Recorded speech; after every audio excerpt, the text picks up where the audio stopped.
Si Sir Chief, sinundo niya kagabi yung mga anak niya. Ngayon guys, so surpresahin natin siya. Chief, may tanong ako. May sasatin na ba sa kasal? Pero naisip ko kasi si Chief tsaka yung mga asawa at anak niya.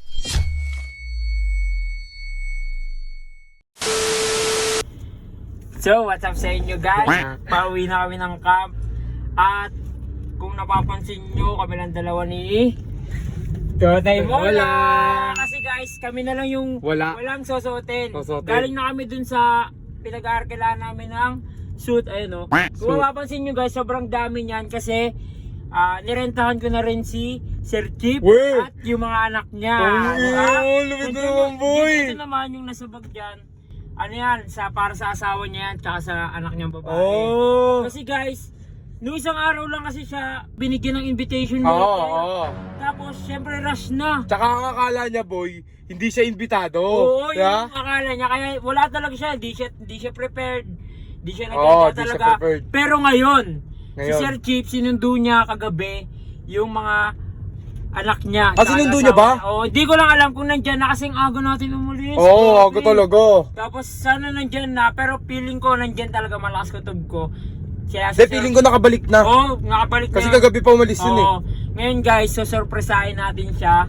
Akala niya wala siyang sosotin. Walang sosotin yung pamilya niya. Problemado. Kasi syempre galing siya sa layas. Wala pa siyang pera. Walang pang-arkila, di ba? Ayun guys, malapit na kami. Dito na kami guys, papasok na kami. Pasok Kaya namin village. abang-abangan nyo, dala-dala namin tong mga susuotin ng asawa at anak niya. Kaya ito na.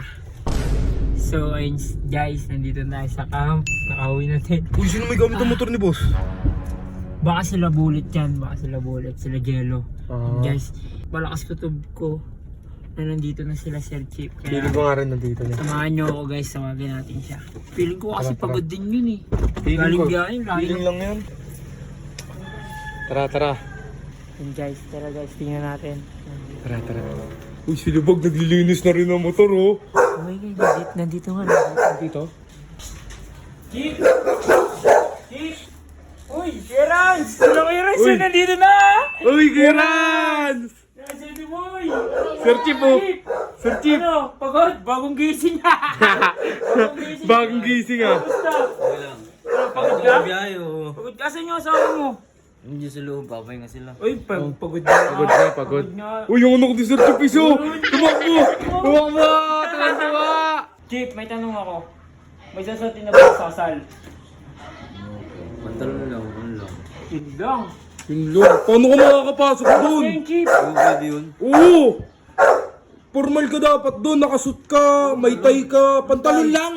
Anong pantalon yun? Sa t-shirt na puti. Big event yun eh, kasal ni Sob yun eh. Kailangan pagkandaan yun. Hindi pwede yun. Huwag ka na lang umating kung gano'n, di ba?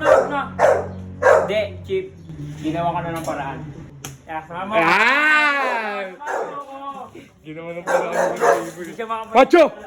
Dapat kasi guys, yung kay Totoy Mola lang tsaka yung sa akin lang yung kunin. Pero naisip ko kasi si Chief tsaka yung mga asawa at anak niya. Lumit! Tingnan mo, Chief. Ayan. Dami niyan! Ay! Ito, kunin mo to. Ito, bibigay ko sa'yo ito. Ay hindi, kanino to?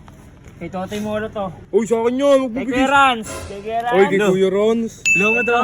Sa akin to. Sa akin ata to. Oo nga, B-boy. Boy! Chief, ito yung sa anak mo kasi Eddie Boy, sa dalawa mo pang anak. Ito naman, para to sa asawa at anak mong babae. Damn! Sukatin mo na! Sukatin mo na! Tumutuwa oh! Alam mo, di ka makakatin? Okay, guys, ito na lang yung paraan ko para bumawi sa lahat. Kaya, yan. Tutulungan natin Sir Chief pa rin. Kasi sabi ko kasi nung nakaraan, di ba, hindi ko Sir Chief. Oo naman. Masaya ka ba? Masaya ako. Masaya tuwang-tuwa. Alam mo? Hoy, alam mo, masaya ako sa inyong dalawa. Alam mo bakit? Bakit? Nakabalik kayo rito, tol.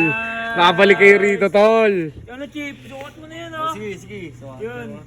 Guys, abangan nyo na lang kami sa kasal. Nice! Kami. Thank you, Sir B-Boy.